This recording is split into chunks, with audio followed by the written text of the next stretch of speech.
silver. He builds his house like a moth, like a booth which a watchman makes. The rich man will lie down, but not be gathered up.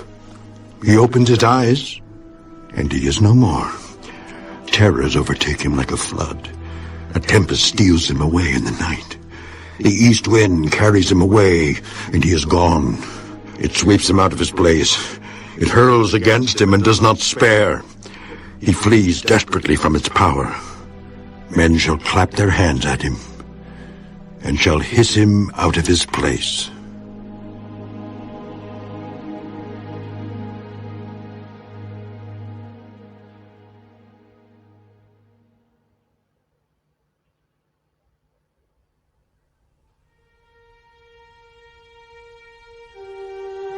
Surely there is a mine for silver, and a place where gold is refined.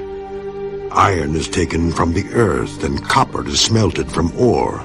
Man puts an end to darkness, and searches every recess for ore in the darkness and the shadow of death. He breaks open a shaft away from people. In places forgotten by feet, they hang far away from men. They swing to and fro. As for the earth, from it comes bread, but underneath it is turned up as by fire. Its stones are the source of sapphires, and it contains gold dust. That path no bird knows, nor has the falcon's eye seen it. The proud lions have not trodden it, nor has the fierce lion passed over it. He puts his hand on the flint. He overturns the mountains at the roots. He cuts out channels in the rocks, and his eye sees every precious thing. He dams up the streams from trickling. What is hidden he brings forth to light. But where can wisdom be found? And where is the place of understanding? Man does not know its value, nor is it found in the land of the living. The deep says, "It is not in me," and the sea says, "It is not with me." It cannot be purchased for gold, nor can silver be weighed for its price. It cannot be valued in the gold of Ophir, in precious onyx or sapphire. Neither gold nor crystal can equal it, nor can it be exchanged for jewelry of fine gold. No mention shall be made of coral or quartz, for the price of wisdom is above rubies. The topaz of Ethiopia cannot equal it, nor can it be valued in pure gold. From where, then, does wisdom come? And where is the place of understanding? It is hidden from the eyes of all living, and concealed from the birds of the air. Destruction and death say, "We have heard a report about it with our ears." God understands its way, and he knows its place. For he looks to the ends of the earth, and sees under the whole heavens, to establish a weight for the wind, and apportion the waters by measure. When he made a law for the rain, and a path for the thunderbolt, then he saw wisdom, and declared it. He prepared it indeed, he searched it out. And to man he said, "Behold, the fear of the Lord, that is wisdom, and to depart from evil is understanding."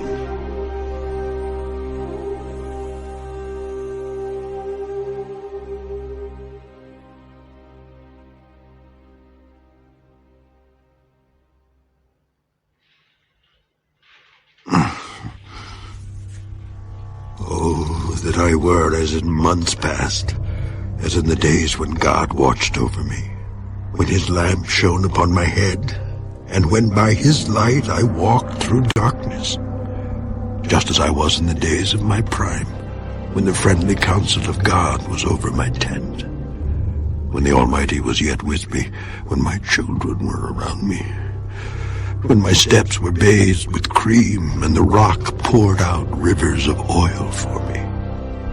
When I went out to the gate by the city, when I took my seat in the open square, the young men saw me and hid, and the aged arose and stood. The princes refrained from talking and put their hand on their mouths. The voice of nobles was hushed, and their tongues stuck to the roof of their mouths.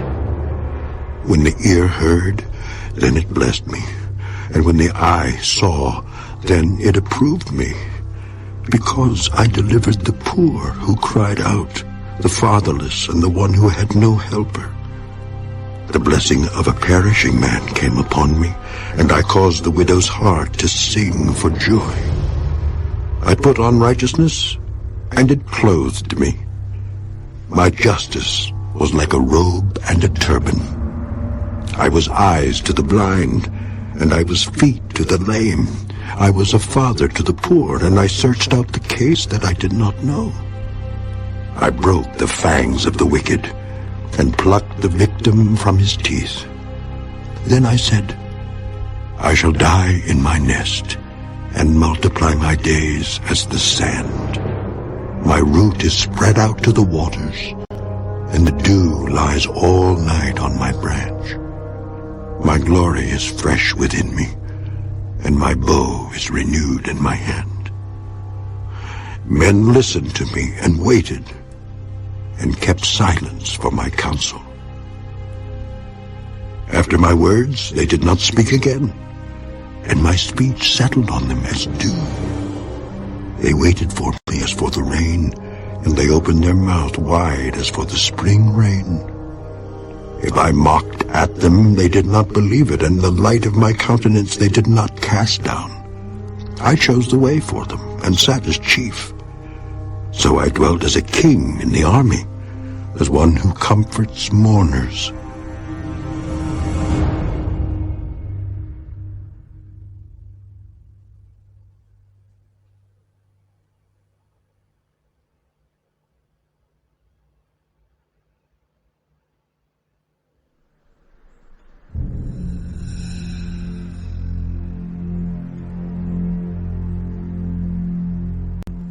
But now they mock at me, men younger than I, whose fathers I disdain to put with the dogs of my flock.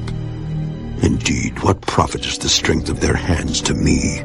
Their vigor has perished. They are gone from want and famine, fleeing late to the wilderness, desolate and waste, who pluck mallow by the bushes and boom tree roots for their food. They were driven out from among men. They shouted at them as at a thief. They had to live in the clefts of the valleys and caves of the earth and the rocks. Among the bushes they brayed, under the nettles they nestled. They were sons of fools, yes, sons of vile men. They were scourged from the land. And now I am their taunting song. Yes, I am their byword. They abhor me. They keep far from me. They do not hesitate to spit in my face, because he has loosed my bowstring and afflicted me. They have cast off restraint before me. At my right hand the rabble arises. They push away my feet, and they raise against me their ways of destruction. They break up my path. They promote my calamity. They have no helper. They come as broad breakers. Under the ruinous storm they roll along. Terrors are turned upon me. They pursue my honor as the wind, and my prosperity has passed like a cloud. And now my soul is poured out because of my plight. The days of affliction take hold of me. My bones are pierced in me at night, and my gnawing pains take no rest.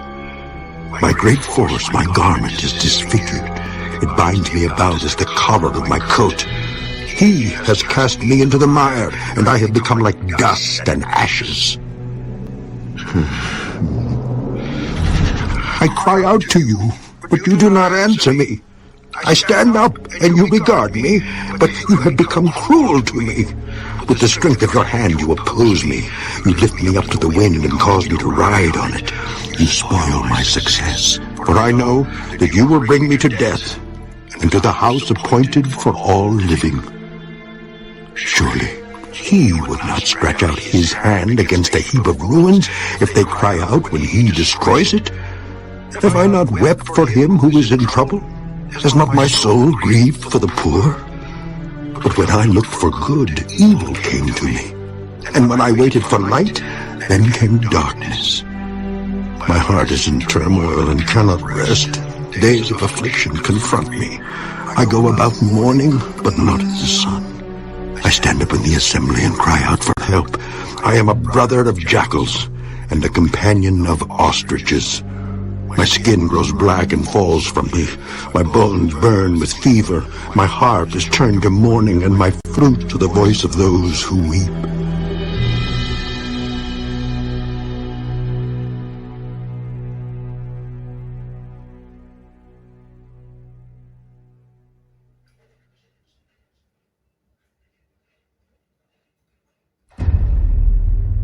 I have made a covenant with my eyes. Why then should I look upon a young woman? For what is the allotment of God from above, and the inheritance of the Almighty from on high? Is it not destruction for the wicked, and disaster for the workers of iniquity? Does he not see my ways and count all my steps? If I have walked with falsehood, or if my foot has hastened to deceit, let me be weighed on honest scales, that God may know my integrity.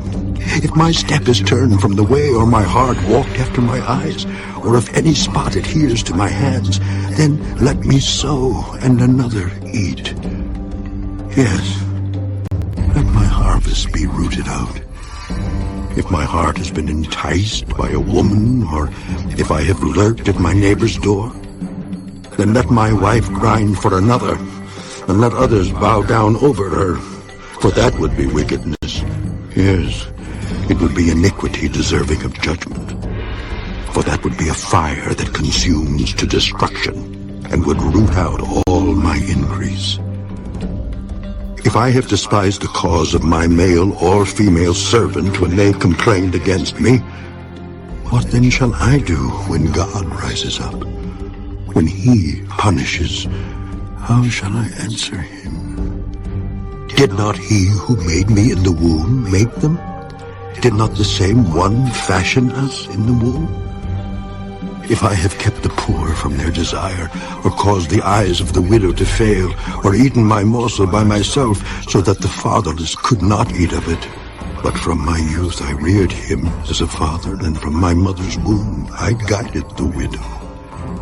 If I have seen anyone perish for lack of clothing, or any poor man without covering, if his heart has not blessed me, and if he was not warmed with the fleece of my sheep, if I have raised my hand against the fatherless when I saw I had help in the gate, then let my arm fall from my shoulder. Let my arm be torn from the socket. For destruction from God is a terror to me, and because of his magnificence, I cannot endure. If I have made gold my hope, or said to find gold, you are my confidence. If I have rejoiced because my wealth was great, and because my hand had gained much. If I have observed the sun when it shines, or the moon moving in brightness, so that my heart has been secretly enticed, and my mouth has kissed my hand, this also would be an iniquity